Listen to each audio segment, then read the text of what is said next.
So I want to welcome Irma Leapart. Irma is a conservation organizer for the Sierra Club Michigan chapter, and her work involves promoting green or nature-based infrastructure and protecting local waterways. She also works on a regional and national scale. This is actually where we met on the governance board for the Healing Our Waters Great Lakes Coalition, which works to protect the Great Lakes ecosystem. And she is a co-chair of the Detroit City Council's Green Task Force Water Subcommitment. Previously, as we'll discuss, Irma worked for the state of Michigan as a public health consultant and a human resources manager. So thanks for joining me today, Irma. You're welcome. I'm really happy to be here, and thank you so much for the invitation. Of course. So the first question, which is what I've asked everyone we've had these conversations about sustainability leadership with, which is on whose shoulders do you stand in terms of leadership? Who are some of the leaders that you look up to or who had a big influence on you in your lifetime?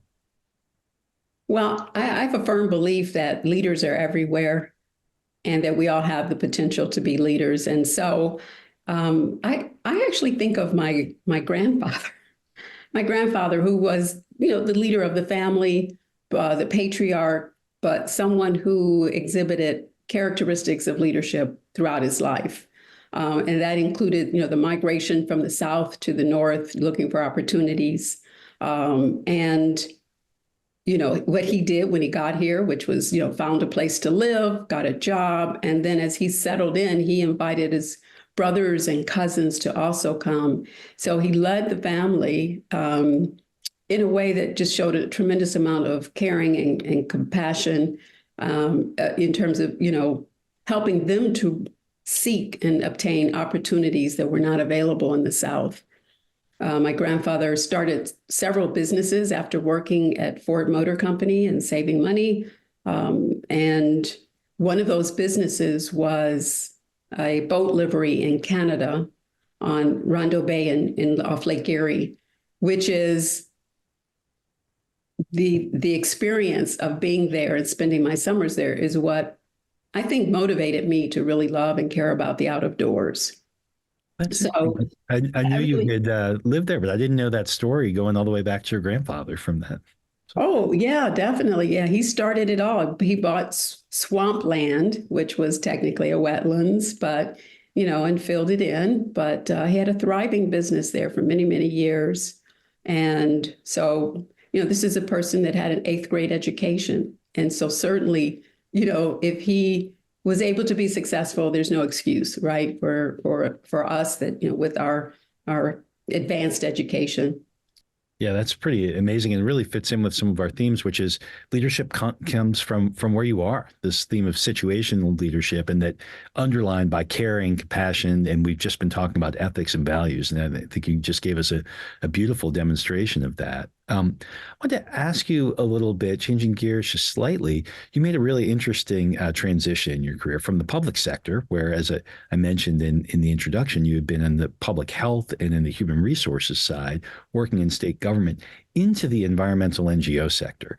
We actually have a lot of learners in this course that are looking to make changes into the environmental field. So I guess, can you give us a little insight into how and why you made this transition and sort of how that's worked out for you in different ways? Well, the reality is it wasn't intentional at all. I worked for the state of Michigan for 30 years and then I retired. So, and my last position, I had several jobs with the state, and my last one was as training director for the Unemployment Insurance Agency. And when I was there as training director was a period where Michigan had the highest unemployment in the country. So we had to quickly bring on staff, set up offices, provide training for workers so that they were competent in being able to process unemployment claims. There was, again, we had the highest unemployment. It was one of those recessions. And, we were providing services to people when they're at their lowest, when they need the help the most. So, transitioning, once I retired, I thought, well, what can I do that's fun? I was looking for something fun to do in retirement. And I got an email. It's like a knock on the door, right? And there was Sierra Club. I went and I thought it was interesting. We were basically doing water conservation programming with people to help them reduce the amount of water usage to be able to save money on their bills because we had a water affordability or have a water affordability issue in the city. And so I started doing that. I was, training people how to do home water audits. I was doing home water audits. I was speaking at block clubs. After a while, I was working quite a few hours, not working, volunteering. And one day, Melissa said, I have a grant, so we can hire you. And I said, no, I'm retired. I don't want to work. And then I said, well, if it's part-time, I would consider it. And she said, okay. Well, that was 10 years ago, and I'm currently full-time. So, Well, you've accomplished a lot. I'm not sure you've accomplished retirement. I'm just saying. what's happened, Mike, is that I have learned that through doing this Great Lakes work, working with groups like Healing Our Waters Great Lakes Coalition, that this is not work you really retire from. It is ongoing. The need to restore and protect our Great Lakes and our water resources, there's no real end to it. And it's similar to state government in that you are providing a service. You're doing something bigger than yourself or on behalf of all people, on behalf of people that you don't know, that you don't need to know. It's helping in a way to make our society a better place. And that's the bridge, I think, between government, public service and nonprofit. Yeah, well, and that's great. And it really leads me into the next question, which, we've been talking about how some elements of sustainability leadership training or leadership training specifically for sustainability jobs may or may not be different from leadership training elsewhere. You had a long career in the public sector, and I know you had different styles of leadership training throughout that. Could you reflect a little bit about that and like how that either applied or does not apply in your current work for the Sierra Club? One of my favorite leadership training was under Governor Granholm, and she came out with a program. It was Vision and Values, and you mentioned values early on, and it was life-changing for me. So understanding the importance that a vision has, and that no matter where you are, it's important to know, like, where are you headed? What are you aiming for? What is the end game? And picturing that and imagining that in a way that's very ambitious and, something that elevates the work. So you don't feel like you're just going to do something that matters tomorrow, but that it has a long-term impact. And then looking at values, the values that she identified for us, for all managers, was teamwork, inclusion, excellence, and integrity. And if you think about it, those 4 values, if you can live by those, if you can adopt those values, then it sets you up, as a leader in many places, because you're leading through values, and values are not what you do, but values are how you do the work. But I also, again, I feel like there are leaders everywhere. I don't see myself necessarily as a leader, but, just part of the team who has a little bit more experience. And I think a lot that's in common for a lot of our best leaders don't necessarily view themselves as leaders. But, I'm just impressed that you remember those values and visions from what was a long time ago. You can see it had an impact, and it's actually aligned. In this course, the last module was actually called Values and Visions, and in this we're really talking about relationships and power dynamics. And one of the things I wanted to sort of your attention to is kind of this unique experience in coming from a position with the state of Michigan and with a public sector job and then into the Sierra Club. Have people viewed you differently and viewed your leadership roles differently when you made that transition about 10 years ago? Has there been a different perception that you've picked up? I can't tell. I know I see myself as different. I'm not sure how others, because I think there's a certain way I don't want to say carry myself, but the way I operate similar. I didn't lose the skills or the the confidence that you get when you're in a leadership position. So I came here already with some agency, some sense that I know how to accomplish difficult things and I know how to accomplish simple things. I know how to humble myself and let others shine, or not let them shine, but, back up and again, as a leader, back up and let others move forward.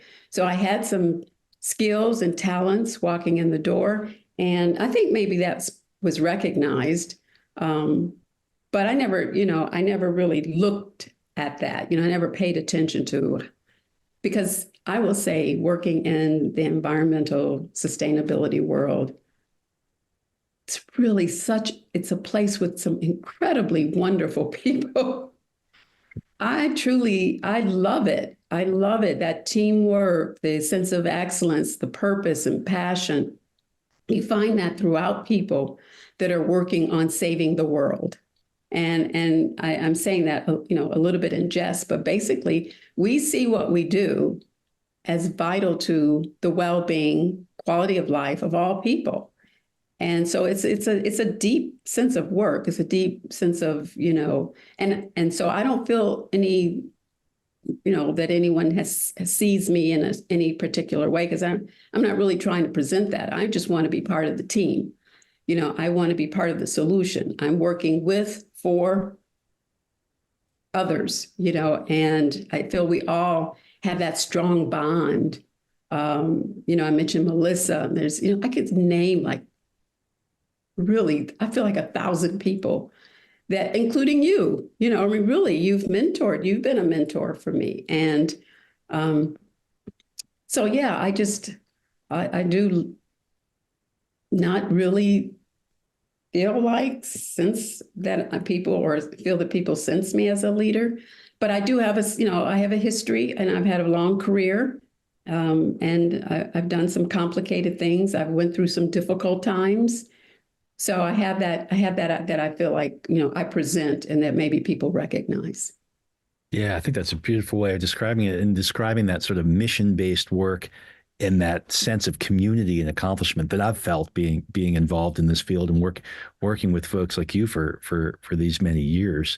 I'll ask you one more question about perceptions, which is, if there are different views or perspectives that comes from being a person of color in a field that's predominantly white, and entering this field at a later age. I don't, has that impacted your work and or approach at all? Actually, no, not at all. Not at all. Um, I get a little pushback sometimes when I say I don't really, I know who I am. I'm, African American, female, senior citizen. But I feel like this work is so important that even though African Americans, people of color, are impacted the most from environmental degradation, I truly believe that all humans are in jeopardy. So I kind of really self-identify more as human. Sometimes when they ask race as a joke, I'll check other and write human with African heritage. It's kind of a joke, but it's also just, we are one race. We are a race of Homo sapiens. And when we forget that, then we start doing awful things to one another without really realizing that we are one and the same. If my environment, if my air, my water is being degraded because you don't care about me or people in my community, at some point, there's going to be an impact on your community because you also are drinking this water and breathing the air. Yeah, it's all connected. It's all connected. We are connected. We're connected to one another. We're connected to this earth. We are not apart from it. We are it. And without it, we're in trouble. Without a healthy world, a healthy environment, clean air, clean water, we are all in trouble. And that's kind of the message that I like to convey, with everybody. And so, I don't walk in the door thinking, well, I'm a Black person that's been harmed. I walk in the door thinking, we're human beings, and if we don't get our act together, we're all in trouble. One of the things that we're talking about in this particular module of this course is about power relationships and conflict. And you're spending a lot of time working within Congress on Great Lakes restoration and other things. I know you're working within city government. And I guess I'm wondering, what types of situation you've been where power dynamics have influenced you as a leader, and sort of, what's shaped these relationships over time in this environmental leadership space. Tell you, I used to be very intimidated by a lot of things and people. People could easily intimidate me. I mean, I have a short stature. I'm a small person, and I mean, I've always had people either taller or bigger or smarter, whatever, kind of pick on me. I was picked on. Hmm. But then I learned, everyone has issues. No one's perfect. And often, and I learned a thing that even when people are doing that, it's not really personal. It feels like it, but it isn't. So there's a book called The Four Agreements. Love this book. I haven't read it all, but the four agreements, I want to read them. Be impeccable with your word. Don't take anything personally. Don't make assumptions, and always do your best. Again, life-changing. The biggest part of this is don't take things personally. When people come at you, often it has nothing to do with you.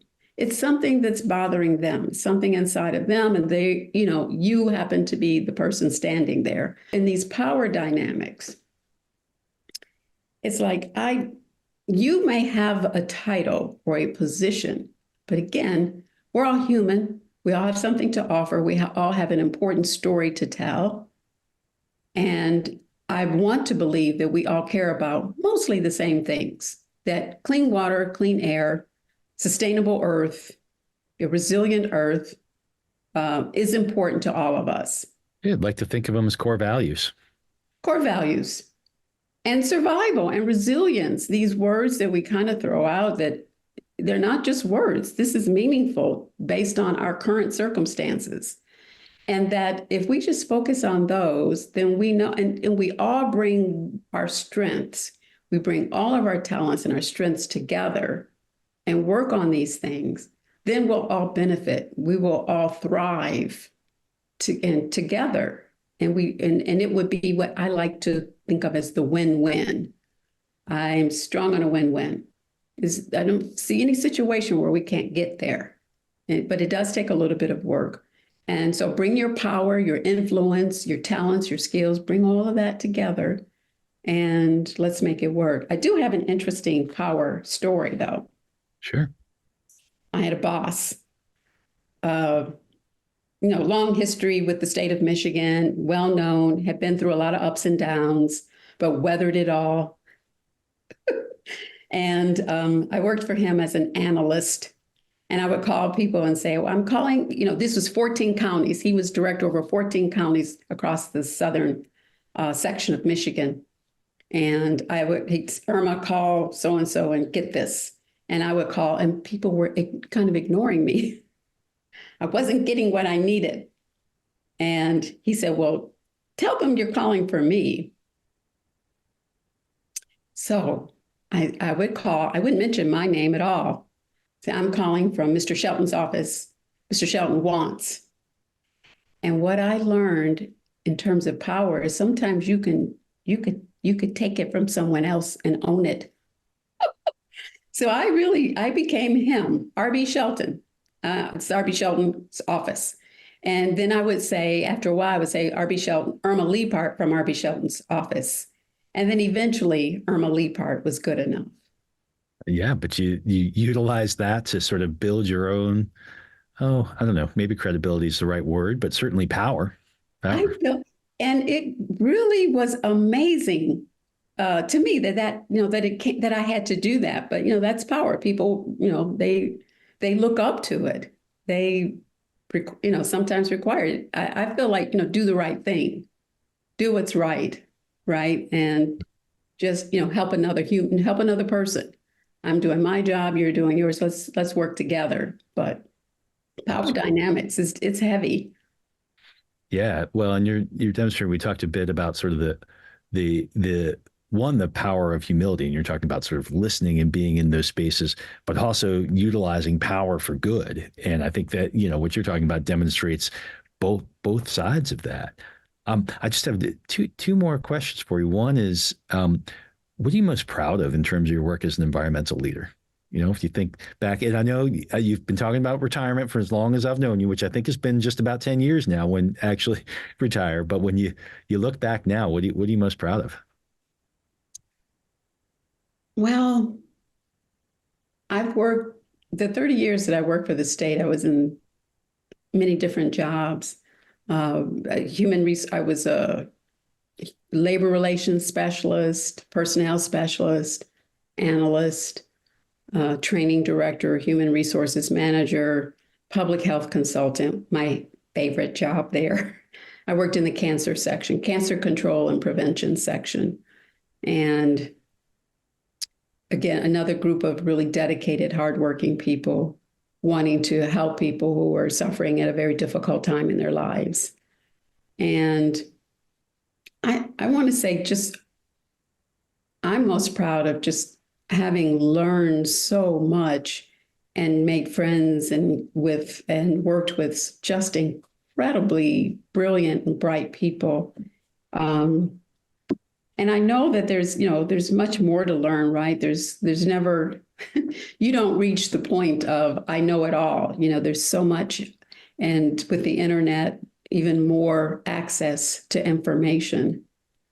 But I just I feel really strong, and it helps me feel competent, that although I know a lot of things, I also know I'm smart enough to know there's a lot more I don't know, and that it's okay to ask for help.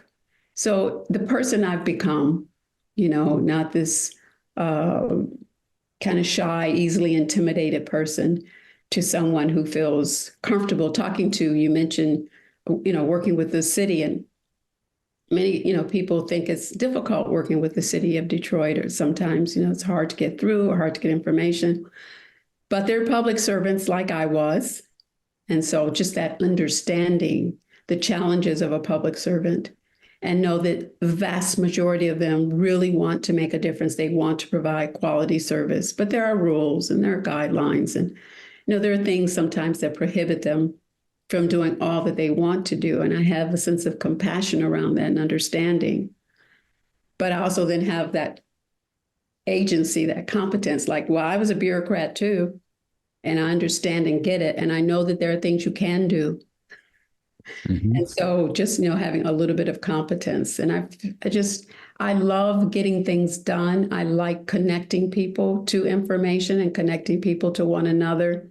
And I'm really proud of that work. And I do see, those values coming out, right? The teamwork, connecting people, work together, excellence, sharing information, how to get to information. Where is the information? Whatever I know, I will share with you. And community building. So it's not just colleagues or people who are in the profession of environmental work, but everybody, my neighbors, friends, relatives, everybody, we all have a part to play.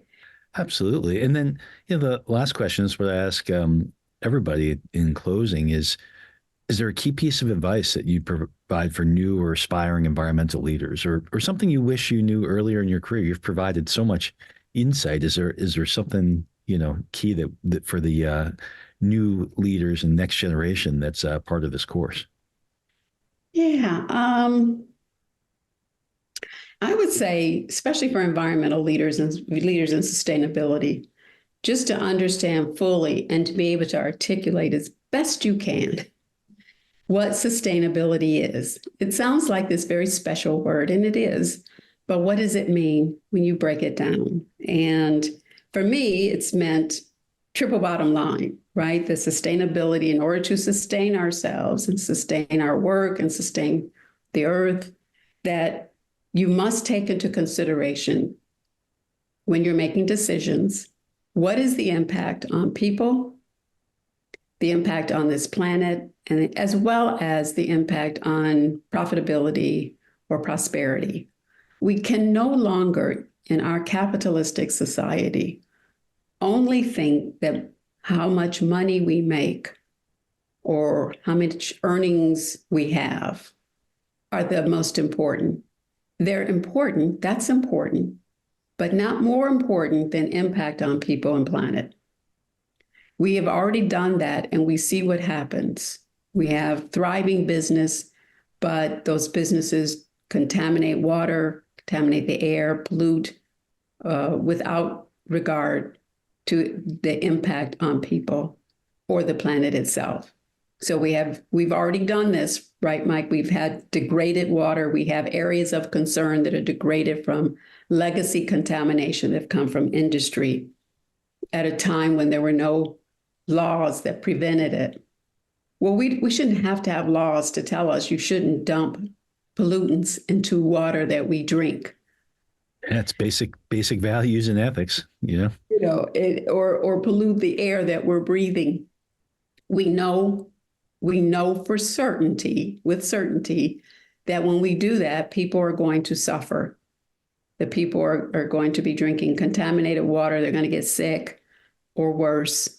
They're breathing air that's not healthy. They're going to get asthma or worse. And so, just always hold that inside, that no matter what decision, no matter what you're doing, that you're going to take into account those three things. And in doing that, it's about others, it's about the world, but it's also about you and your family. It's about the future, it's the future generation. We do this together, we can be successful. Yeah, thank you. Well, I want to thank you, Erma, for your time, for your work, for your insights. I think a really valuable contribution. I really, really appreciate it. Thank you. It's a pleasure being here.